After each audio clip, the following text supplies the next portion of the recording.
Magandang umaga po. Magretirado ka na, marami ka talagang spare.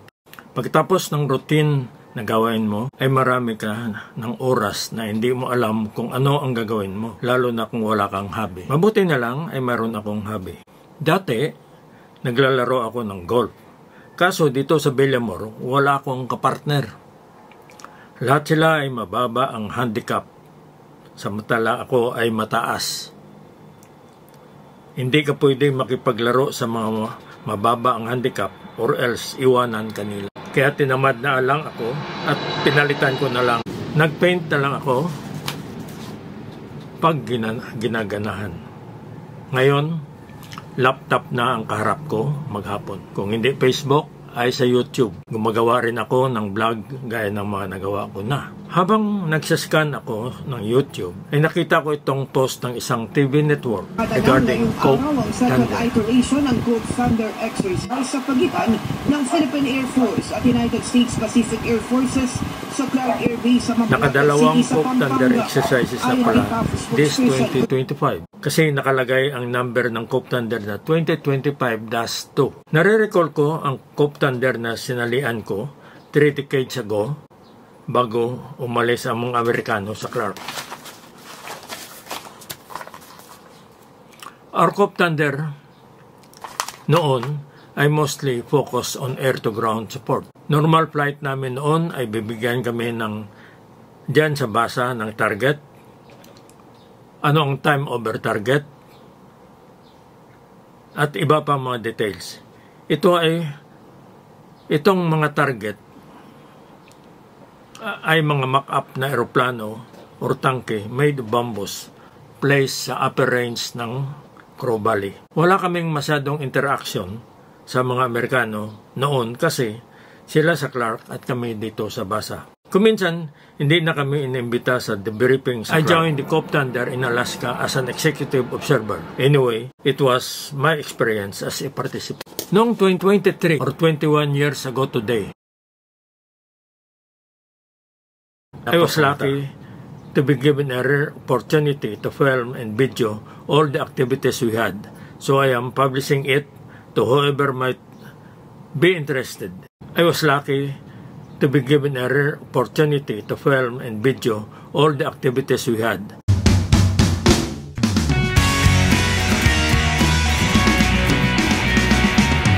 I was the only representative of the Philippines with 13 members coming from 11 different countries.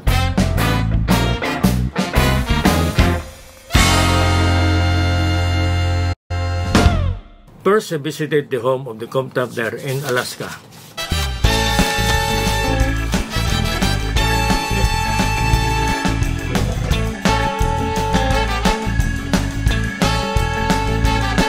A briefing was held by the wing commander of the base. He briefed us about the Cope Thunder and what we will see later on the firepower demonstration on the range. It does not harm the environment, and it's a great product, and it allows us to continue to fly.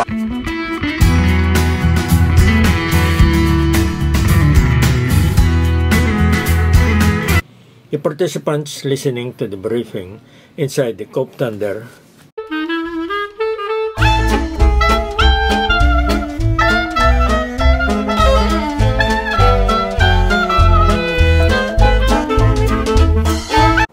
we had a very good picture on the static display of the F-16 and the A-10 kasi ito ang mga aircraft na gagamitin sa firepower demonstration, ang F-16 at saka A-10.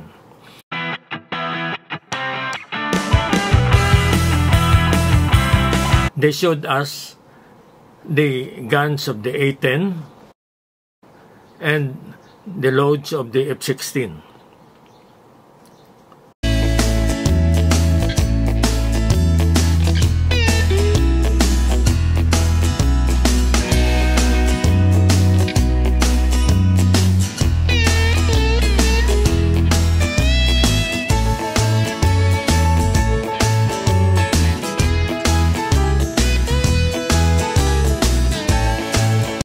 I was privileged to be briefed personally by the wing commander about the cockpit of the F-16, the instrumentation, fire system, and marami pang iba.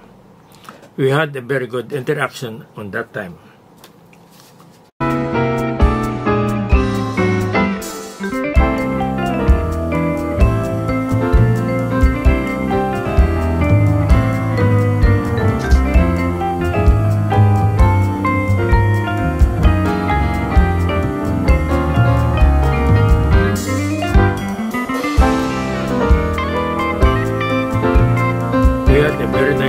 Picture in front of their static display of F-16 and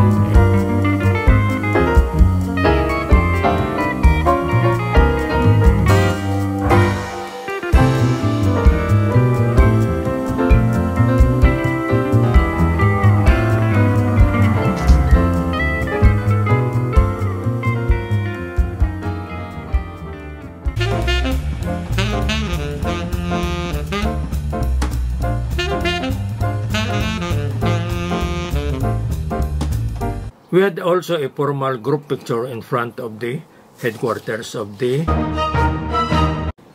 From Elmendorf Anchorage, we flew to Eielson Air Force Base in Fairbanks on board a Russian cargo plane IL-76MD operated by the Indian Air Force.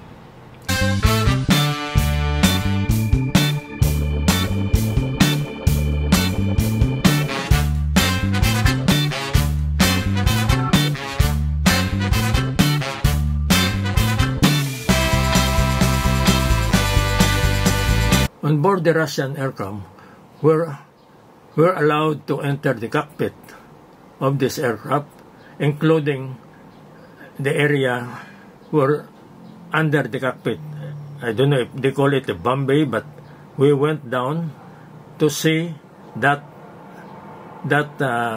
portion under the cockpit of the aircraft.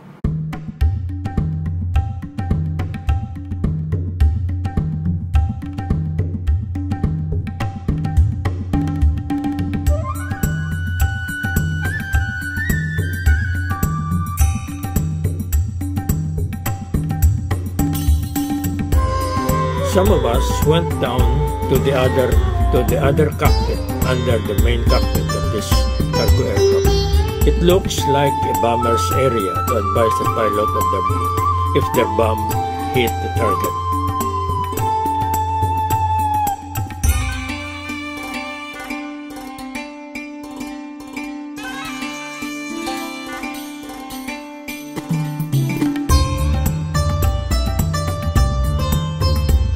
From the Eielson Air Force Base in Fairbanks, we boarded a USAF helicopter CH-47 and going to Stewart Creek Range.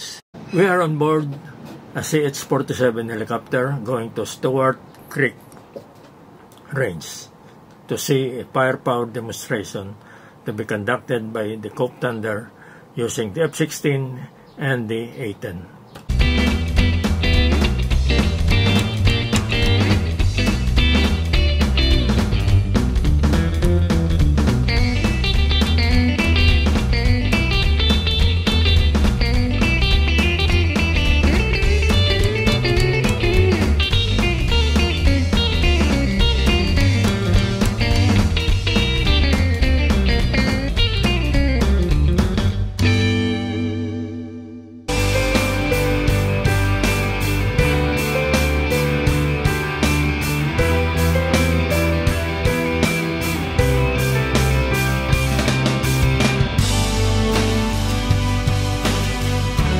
There was a narrator briefing us on every activity there, but I will mute the briefing.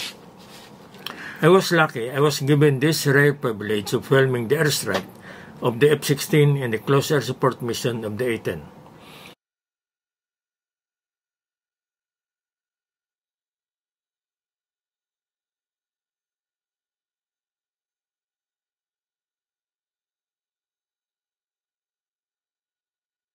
The F-16 had the target on that bomb circle, simulating a target with a missile base, and he hit it.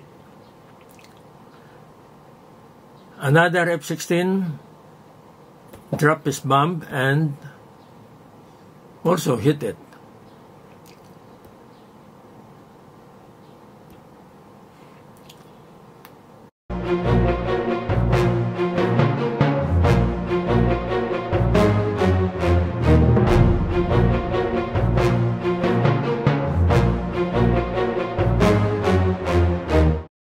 The Japanese brought their shoulder-borne Stinger missile to practice how to track enemy fighter aircraft.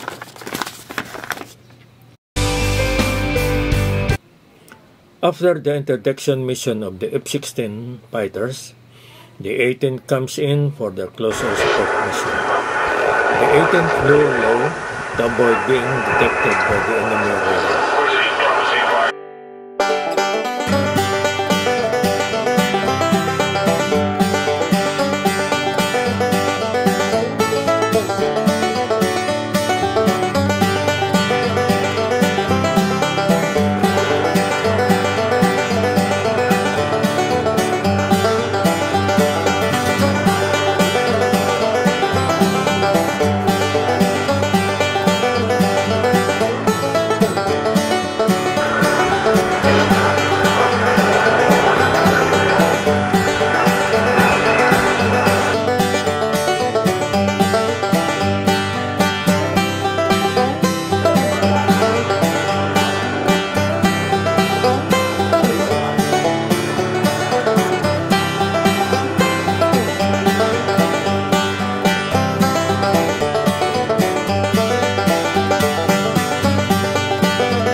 C-130 of the Japanese Air Force and the IL-76MD cargo aircraft of the Indian Air Force participated in a simulated cargo drop to the friendly troops after the close air support mission of the A-10.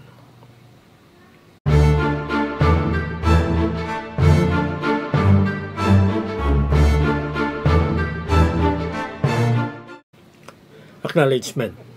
Thank you, Philippine Air Force, for sending me to this Executive Observer program. Thank you, United States Air Force, for allowing me to film our whole activities. And thank you, UNTV, for the newscast about Cope Thunder. Thank you, thank you.